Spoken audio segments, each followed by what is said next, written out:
2018, rapport d'activité DLR, avec simplement une question. Que s'est-il passé durant cette année, bien sûr, et comment caractériser tout ce qui s'est passé? Merci beaucoup Hervé de venir me rejoindre ici en studio. Je le disais, la question qui se pose, c'est comment caractériseriez-vous l'année 2018 DLR? 2018, c'est intense et c'est complexe. Alors voyons les deux. Intense. Alors intense.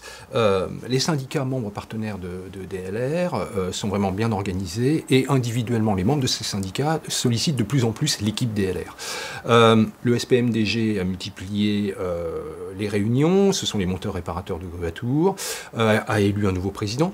Le syndicat ASIM, les constructions industrielles et modulaires, s'est organisé en groupe de travail, a lancé ses nouvelles conditions générales de location, a participé à un salon, a préparé sa première conférence annuelle organisée par l'ASIM et qui s'est tenue hier à Nancy. Et ici, donc c'est parfait. L'Union française du levage a réécrit son guide de bonne pratique, a relancé son cycle de rencontres régionales, a organisé son prix des matériels de fin d'année avec le groupe JDL et a organisé effectivement aussi en fin d'année un dîner de fin d'année où il y a eu plus de 100 participants. Donc c'est intense, c'est du travail. À côté de ça, les commissions DLR ont beaucoup travaillé aussi. La commission sanitaire et unité mobile s'est relancée dans les travaux normatifs, a essayé de rétablir sa relation avec la CNAM-TS, c'est complexe, a recruté aussi de nouveaux adhérents. La commission grue à tour, alors là, beaucoup de monde autour de la table, on a réécrit le guide, ou plutôt on a écrit le guide des ascenseurs monte-grutiers, signature de conditions générales de location interprofessionnelle avec la FFB et la FNTP, pardonnez-moi du peu, et dernier élément très important aussi, a demandé à la FNTP de relancer la cotation des grues à tour d'occasion. Donc beaucoup de travail.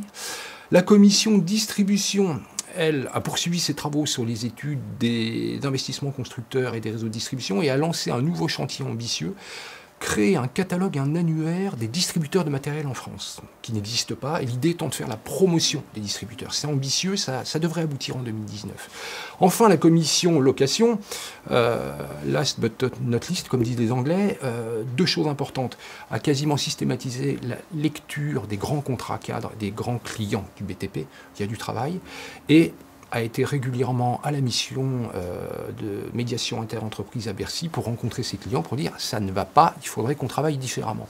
Et puis surtout, a fermé l'année en produisant le kit du loueur. C'est un livret d'une 40aine de pages dans lequel on a la doctrine DLR de l'allocation de matériel en France. Donc, très bien. Effectivement, donc l'année 2018, c'est vraiment une année intense, énormément de travail et de dossiers. Première caractéristique. Deuxième caractéristique. Alors si vous permettez...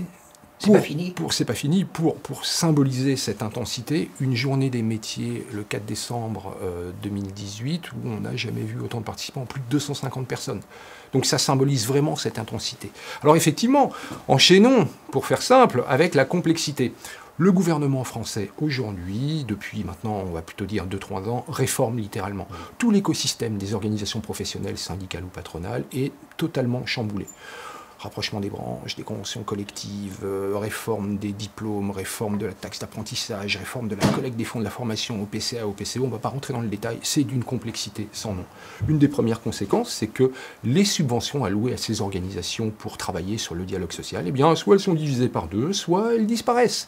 C'est quelque chose qu'on a régulièrement annoncé dans nos divers AG de ces dernières années. Notre trésorière va vous en parler tout à l'heure, vous verrez, c'est le cas de dire. Il y a des conséquences. Ça n'est pas gratuit. Voilà. Alors, je voudrais profiter de cet instant pour dire merci à l'équipe. Parce que cette intensité-là, il a fallu l'absorber. A plié, n'a pas cédé, c'est très bien, bravo. Merci à tous ces gens dans les commissions, dans les syndicats qui ont donné du temps, qui ont amené des expertises, on n'aurait pas pu faire ça sans eux. Et puis merci aux administrateurs aussi, parce que administrer aujourd'hui une fédération dans ce cadre, cet écosystème un petit peu chamboulé, c'est pas simple. C'est vraiment pas simple, avec en plus une visibilité à terme, à 5 ans, pas évidente. Ce qu'on sait à peu près aujourd'hui, c'est que le DLR d'aujourd'hui ne sera pas du tout le même que celui, celui qui viendra dans 5 ou 7 ans. Vous me direz, les choses évoluent toujours, mais là, pour une fédération, c'est quelque chose de relativement nouveau.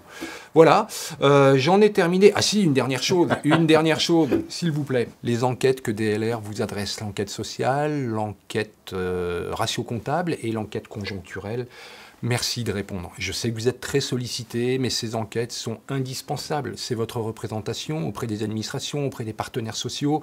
En plus, vous êtes nombreux à nous les réclamer. Tu as les résultats? Oui, mais est-ce que tu as répondu? Non. S'il vous plaît, répondez, c'est mon dernier message. On compte sur vous. Aidez-nous à vous aider. Merci Thierry. Merci beaucoup Hervé. Dans quelques semaines, dans quelques mois, vous recevrez donc des formulaires d'enquête. Remplissez-les, renvoyez-les, remplis, signés, datés auprès de DLR. Merci beaucoup pour vous.